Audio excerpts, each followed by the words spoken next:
세상의 모든 밤이 칠흑 같았던 때가 있었습니다. 어두운 밤, 아시아의 많은 나라에서는 꽤 오랫동안 그림자 인형극 전통이 이어져 내려왔습니다.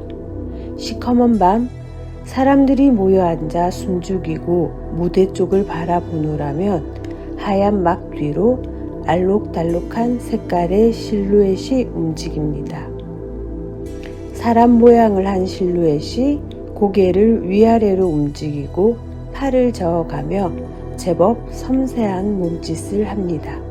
그 동작에 맞춰 사람의 목소리도 들립니다. 때로는 기뻐서 소리 지르고 때로는 슬퍼서 흐느낍니다. 감정에 맞춰 음악도 연주됩니다.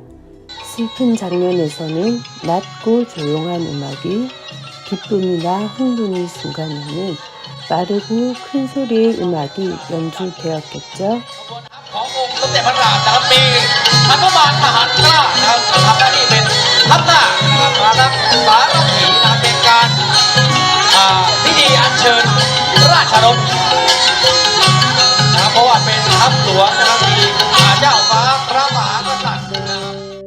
이 실루엣의 움직임은 오롯이 무대 뒤에서 비추어지는 빛에 의지합니다.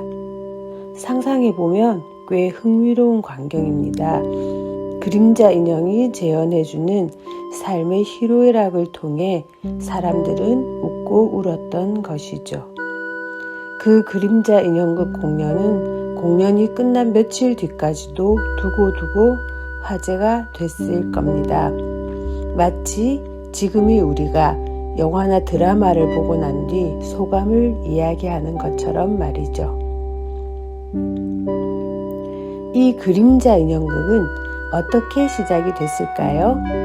그림자 인형극은 인도와 중국에서 특히 발달했습니다. 최초로 생겨난 지역은 인도가 유력해 보입니다. 인도 전통 그림자 인형극 톨로 봄말라타는 인형의 춤이란 뜻인데요.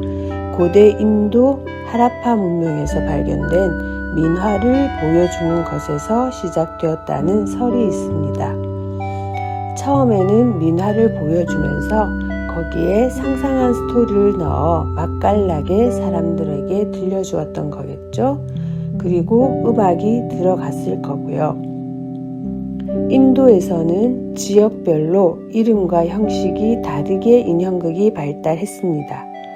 하지만 주로 다루는 내용은 인도 고대 대서사시 마하바라타와 라마야나 등이에요. 신들의 전쟁과 사랑 이야기입니다. 인도 그림자 공연에 쓰이는 인형으로는 사람 키만한 것이 등장할 때도 있습니다.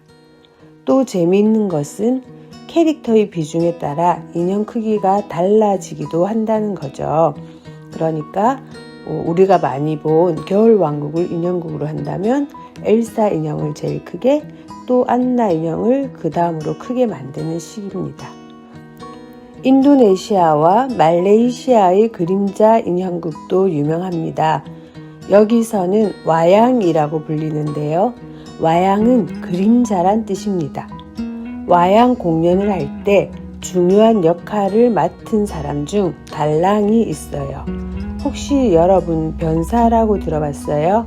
옛날 우리나라 무협 영화, 그러니까 소리가 나오지 않는 영화를 틀어줄 때 목소리 연기를 하는 사람이었어요.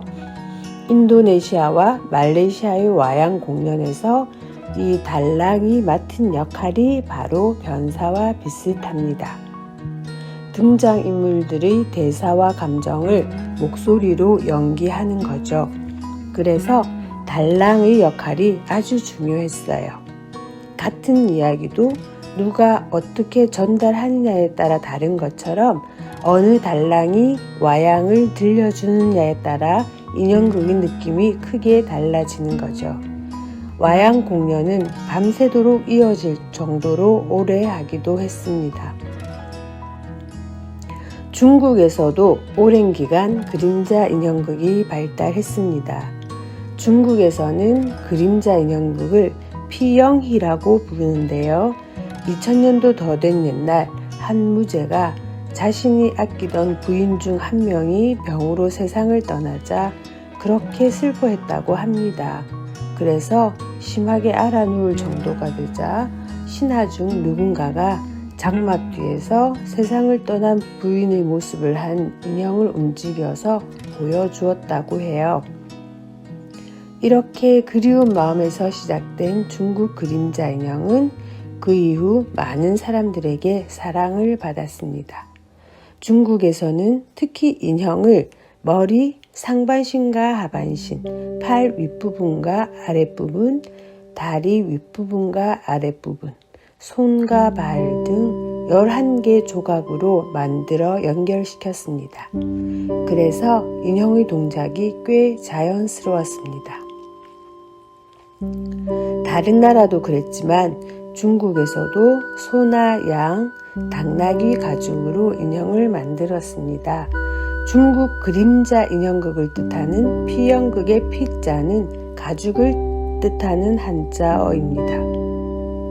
중국의 그림자 인형극은 소재가 다양했습니다.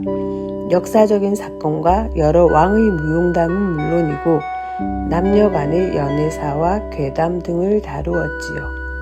중국 항일 전쟁 중에는 항일 피영희 선전대라는 극단이 조직되어 순회 공연을 펼치기도 했습니다. 전쟁에 지친 이들을 위로해 줄 뿐 아니라 항일 의지를 높이는 데도 인형극이 활용되었습니다. 아시아의 많은 나라에서 그림자 인형극은 종교와 더불어 발전했습니다. 아마도 현실을 넘은 다른 세상, 다른 존재가 장막 너머 있다는 점이 신비스러운 신의 이야기를 전하기에 좋았던 것 같습니다. 터키에서는 과거 오스만 제국 시절부터 카라괴즈라는 이름의 그림자 인형극이 전해져 옵니다. 터키에서의 그림자 인형극은 아시아 다른 지역과 달리 현대의 TV 예능 프로그램 같은 형태로 발전했습니다. 카라괴즈는 터키 그림자 인형극의 이름이기도 하고 이 인형극에 등장하는 주인공의 인물이기도 합니다. 터키의 그림자 인형극 카라괴즈는 카라괴즈와 하지와트라는 두 사람이 주요 등장인물인데요. 재미있는 대화가 이 그림자 인형극의 핵심입니다. 두 그림자 인형은 말장난으로 세태를 풍자하고 수수께끼를 내기도 합니다. 흥미로운 것은 카라괴즈와 하지와트의 사회적 계급이 다르다는 것입니다. 하지와트는 지체가 높고 교양이 넘치는 인물입니다. 하지만 주인공 카라괴즈는 지식이 짧고 거친 말을 자주 쓰는 캐릭터입니다. 하지와트는 공연 때마다 이런 카라괴즈를 가르치려고 합니다. 하지만 카라괴즈는 거침없는 입담으로 하지와트의 빈틈을 파고들고 하지와트를 몰아세우며 관객들에게 통쾌함과 카타르시스를 선사합니다. 터키에서는 라마단 기간에 특히 그림자 인형극을 즐깁니다. 현대 카페의 탄생지이기도 한 터키의 바로 그 카페가 카라괴즈를 즐기는 장이 되었습니다. 카라괴즈에서는 낙타나 황소 가죽으로 만든 그림자 인형을 타스비르라고 하고 타스비르를 조종하는 사람을 하얄리라고 합니다. 그리스에서도 카라괴즈와 비슷한 카라기오지스라는 이름의 인형극을 공연하고 있습니다. 태국과 캄보디아에서는 낭야이라는 이름의 그림자 인형극이 발달했습니다. 가죽을 섬세하게 조각해 아름다움을 극대화한 것이 특징입니다.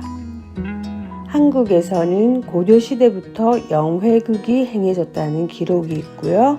조선시대에는 석가탄신일에 만석중놀이라는 이름의 그림자 인형극을 공연했습니다. 유럽에서는 18세기 그림자 인형에 큰 관심을 가졌습니다. 유럽의 많은 예술가들이 그림자 인형에서 영감을 받았어요. 독일 로테 라이니거 감독이 중국 그림자 인형극을 활용한 실루엣 애니메이션 아흐메드 왕자의 모험을 발표했습니다. 그림자 인형은 르뮤에르 형제에게 영감을 주었고 지금의 영화가 발명되는 데에도 큰 공헌을 했습니다. 2000여 년도 더 된 옛날 짙은 어둠 속에서 펼쳐졌던 그림자 인형극은 이렇게 시대에 따라 지역에 따라 다른 모습으로 변해오면서 지금도 여전히 우리에게 많은 이야기를 들려주고 상상력의 나래를 펼치게 해준답니다.